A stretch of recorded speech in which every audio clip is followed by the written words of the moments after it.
po mga idol, oh.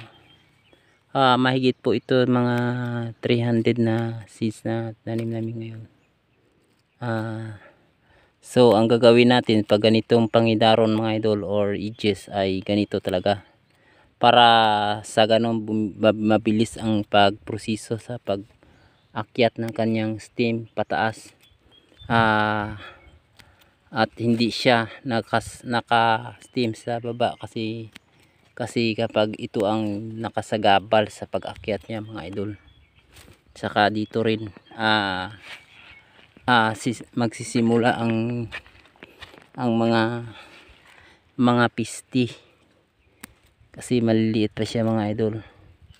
Ayan, makita natin talaga. Ingat-ingat lang po sa mga paggupit ng mga stem niya, mga dahon, kasi minsan kapag tayo ay nagbibilis-bilisan ay maaari pong naputol yung main katawan, at ingatan talaga. Yan ganito. Pag ganito na mga edges mga idol ay nakapagtisok na po kayo ng ating fertilizer. One scoop sa isang puno mga idol.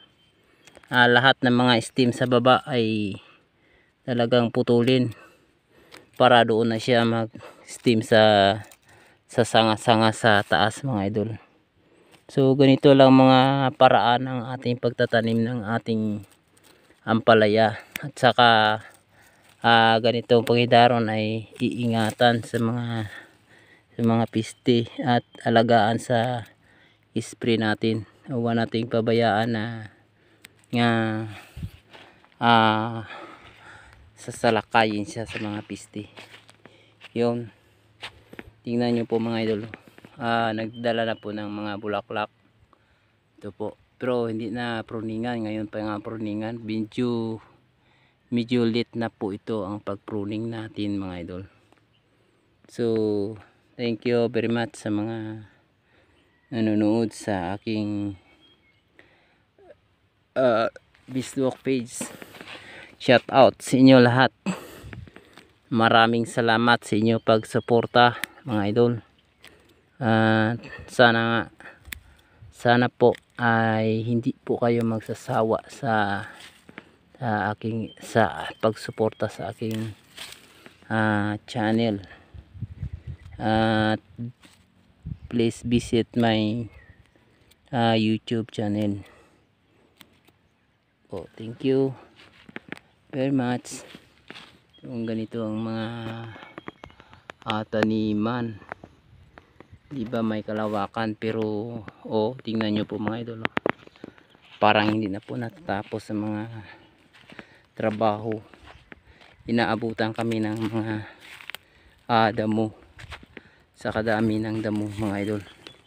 So ganito nangyari. So thank you very much.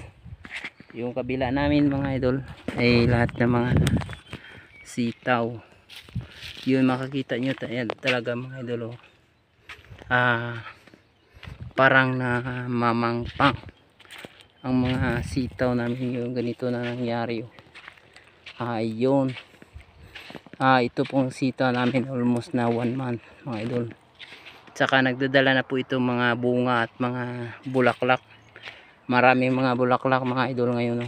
Tingnan nyo po, mayroon na po konting bunga, maliliit na mga bunga mga idol. Tsaka makita nyo sa sunod na linggo marami na talagang bungang bitbit nito, kasi magbibigay na to sa atin ng biyaya. Tingnan nyo po mga idol, ang ating sitaw, gabukid, or makita nyo talaga ang ganda tingnan. Yan.